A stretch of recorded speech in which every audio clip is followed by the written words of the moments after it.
Sir Ernest Shackleton.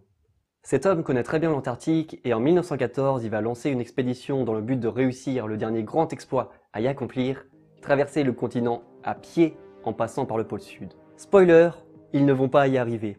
Du tout. Ils ne vont même pas commencer la traversée. Pourtant, leur échec et l'odyssée qui en a découlé sont devenus encore plus mémorables et hallucinants que s'ils avaient réussi cet exploit. Je vous préviens, c'est une des histoires les plus incroyables dont j'ai jamais entendu parler.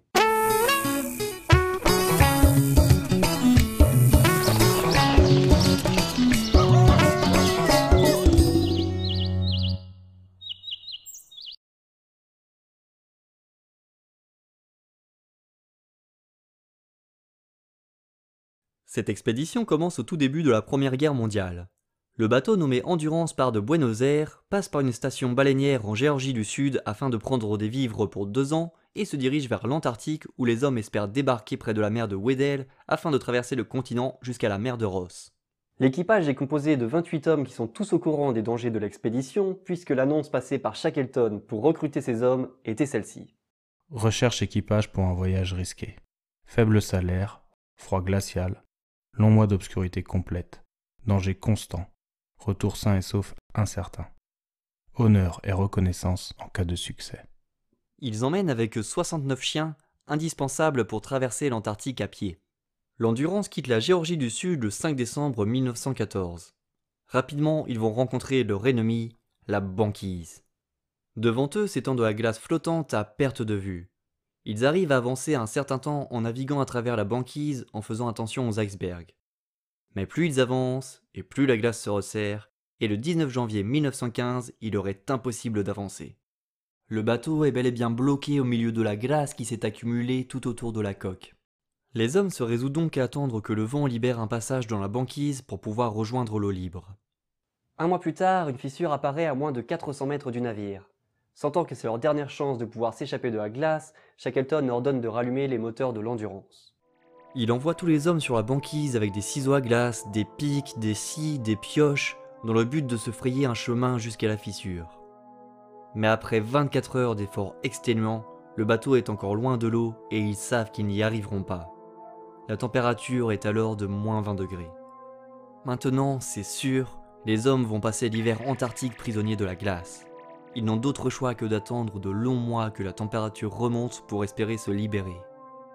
Ils doivent également espérer qu'un iceberg ne s'approche pas trop près d'eux, car la pression qui en résulterait écraserait le navire comme une coquille de noix. Et plus les jours passent, et moins le soleil apparaît.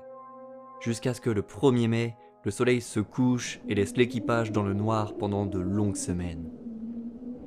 Je vous laisse imaginer la situation. Les hommes sont bloqués avec le navire au milieu d'un glaçon flottant et dérivant au gré du vent et des courants, avec aucune possibilité de secours ni même de contact avec qui que ce soit, et tout cela dans une nuit qui dure de très longues semaines. Régulièrement, ils entendent le navire craquer sous la pression de la glace et doivent toujours être prêts à quitter le navire en urgence. Dans ce monde étrange, nous étions des intrus, tout à fait impuissants. Notre vie était le jouet de forces primitives et brutales qui se moquaient de nos faibles efforts. Heureusement pour les hommes, les chiens sont là. Ils sont une grande source d'occupation, d'amusement, de tendresse, d'amitié. Les chiens auront fait beaucoup pour garder le moral des hommes. Et la naissance de 4 chiots va captiver tout l'équipage, même les marins les plus endurcis. Shackleton faisait aussi en sorte que les hommes soient occupés le plus possible et qu'ils gardent leur routine de travail afin de ne pas se laisser aller au désespoir. Après avoir été bloqués dans la glace pendant 9 mois, leur odyssée va commencer à prendre une nouvelle tournure. La pression de la glace est de plus en plus forte autour de l'Endurance qui va même se retrouver dans une drôle de position à 45 degrés. Les hommes vont de nouveau travailler sans arrêt pour écarter le plus de glace possible du bateau. Mais le 27 octobre 1915, après 281 jours bloqués dans la banquise, Shackleton ordonne d'abandonner le navire qui commence à craquer de partout. Pour l'équipage, ce bateau était leur maison, leur abri, leur espoir d'échapper à la glace pendant l'été approchant. Ils vont maintenant se retrouver sur la banquise qui dérive avec des tentes comme unique abri. À partir de là, ils ne vont plus pouvoir se laver et leurs vêtements seront toujours mouillés et sales. Ils sont à ce moment à 900 km de la position où ils se sont retrouvés bloqués. Une fois leur camp provisoire installé, Shackleton explique son plan à ses hommes. Rejoindre en marchant puis naviguant avec leurs 3 canots la terre la plus proche, l'île Paulet, située à 560 km de là. Mais pour une épreuve comme celle-ci, aucune bouche inutile ne pouvait être gardée selon lui. Il va faire abattre les 4 chiots et Mrs. Chippy, le chat du charpentier. Ils marchent pendant 3 jours, mais la surface est tellement accidentée qu'ils voient encore l'endurance de là où ils sont. Shackleton décide donc de monter un camp où ils vont rester pendant 2 mois, toujours dérivant au gré des vents et des courants marins. De leur camp, ils vont voir l'endurance couler petit à petit. Le photographe ira récupérer avant qu'elle ne coule de nombreux négatifs, ainsi qu'une caméra et 3 bobines de film. Le 21 novembre, ils voient leur navire disparaître, avalé par la glace.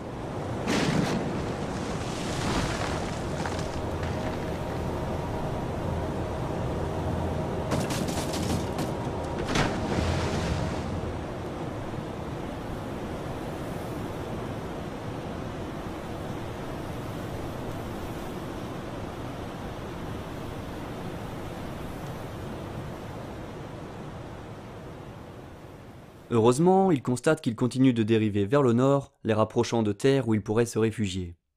À cette saison, des pingouins et des phoques passent régulièrement près du camp, apportant aux hommes de la viande et de la graisse pour le feu. Après 2 mois, Shackleton décide de reprendre la marche, au plus grand mécontentement de certains hommes à cause de la pénibilité de la tâche et du peu d'avancée. Après une semaine, il est obligé d'entendre raison sur l'inutilité de cette marche, puisqu'ils n'ont parcouru que 11 km. Les hommes montent donc un nouveau camp qu'ils vont nommer ironiquement Patience Camp, le camp de la patience, où ils vont rester 3 mois et demi. Mais ils ont abandonné beaucoup d'équipements à leur précédent camp et la vie va donc y être encore plus pénible. D'autant plus que les phoques et pingouins ont commencé à déserter la banquise et la nourriture devient problématique. Les hommes commencent à manger la nourriture prévue pour les chiens qu'ils ne peuvent plus nourrir. Shackleton ordonne alors d'abattre une grande partie des animaux. Ce fut selon ses dires la tâche la plus pénible de leur voyage et ce fut un énorme coup au moral des hommes. Quelques semaines plus tard, ils n'auront d'autre choix que d'abattre tous les chiens restants et cette fois, d'en manger.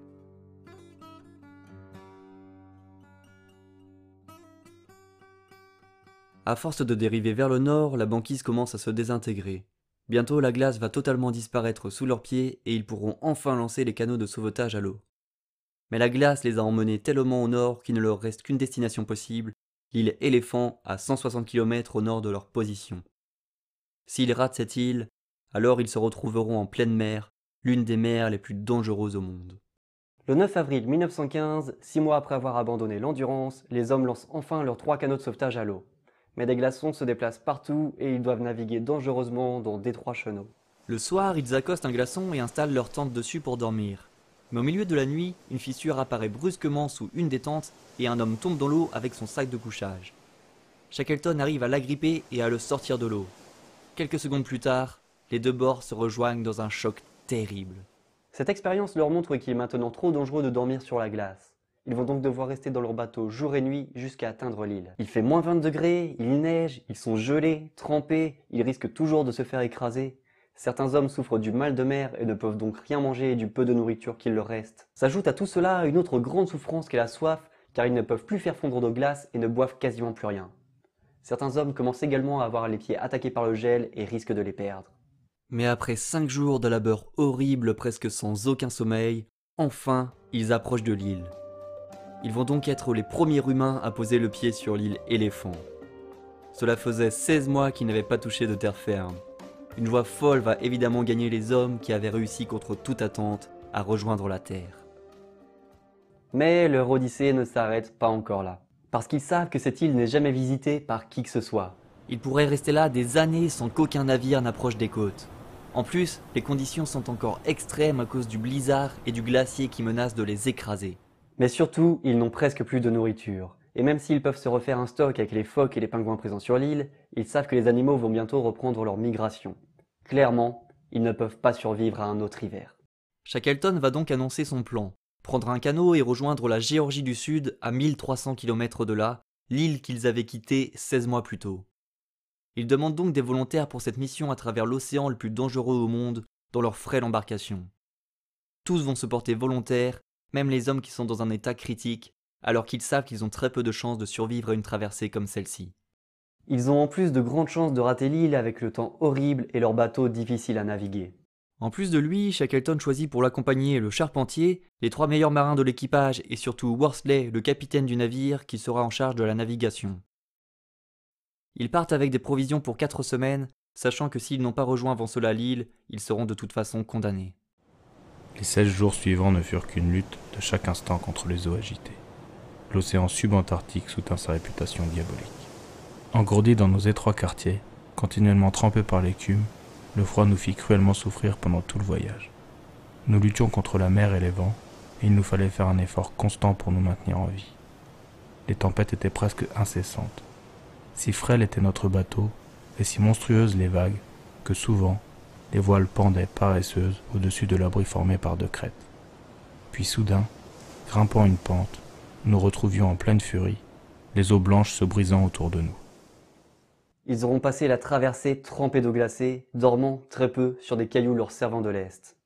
Ils vont se rendre compte pendant le voyage qu'un de leurs 2 bidons d'eau s'est rempli d'eau de mer, la rendant imbuvable. Ils vont encore une fois souffrir énormément de la soif. Les vagues incessantes vont en permanence menacer de renverser le bateau. Ils vont même affronter une vague scélérate, la plus grosse vague que tous ces hommes ont vue pendant leurs longues années d'expérience sur toutes les mers du globe. Pendant les 16 jours d'une traversée de 1300 km, Frank Worsley va pouvoir se servir de son sextant pour repérer leur position à seulement 4 reprises. La plus grande partie de la traversée vers la petite île de Géorgie du Sud s'est effectuée à l'estime, malgré les conditions extrêmes de navigation. Contre toute attente, ils vont bel et bien réussir ce nouvel exploit, atteindre la côte de Géorgie du Sud. Sur la colline, il y a de l'herbe, la première végétation qu'ils voient depuis 17 mois. Ils sont tous dans une condition misérable, surtout 2 hommes qui sont incapables de se déplacer. Et ils vont encore faire face à un nouveau problème.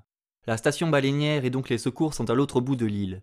Mais le bateau et les hommes sont incapables d'affronter la mer à nouveau. Ils vont donc devoir traverser l'île à pied. Sauf qu'aucune carte ne recense toutes les montagnes, les glaciers, les crevasses, tous les dangers de l'île. Les hommes de la station baleinière estiment d'ailleurs l'intérieur de l'île infranchissable. C'est en sachant tout cela qu'après avoir récupéré pendant 9 jours, Shackleton, Frank Worsley et Crean prennent la route. Ils laissent un homme derrière eux pour s'occuper des 2 autres incapables de bouger. S'ils les laissaient seuls tous les 2, ils mourraient.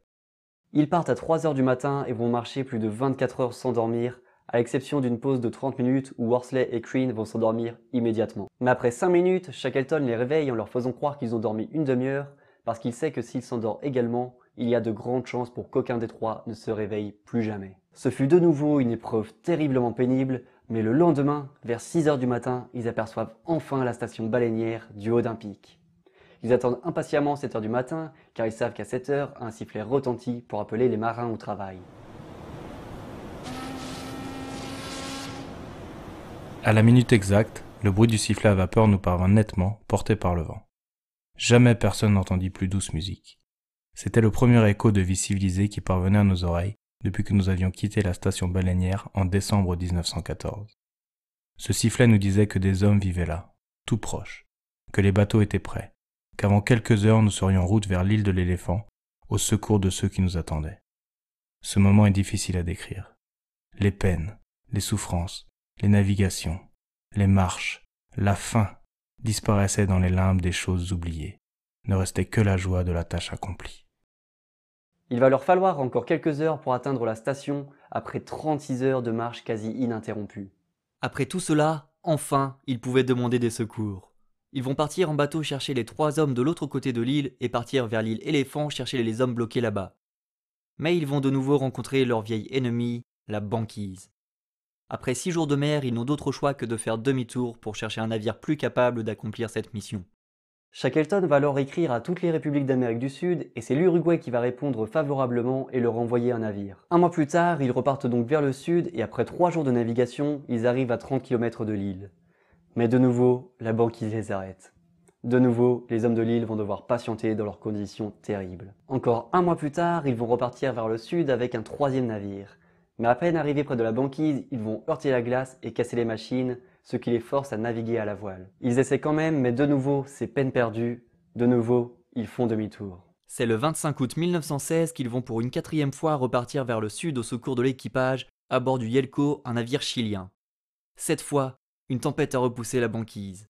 Le 30 août, enfin, ils s'approchent de l'île et cherchent le camp, inquiets du sort de leurs amis. À 11h40, ils aperçoivent enfin le camp et voient des silhouettes courir et s'agiter. Moins de 30 minutes après, ils arrivent sur la plage qu'ils avaient quittée 4 mois et demi plus tôt. Sur un récif, je reconnus Wild. En l'approchant, je criai. « Vous allez tous bien ?»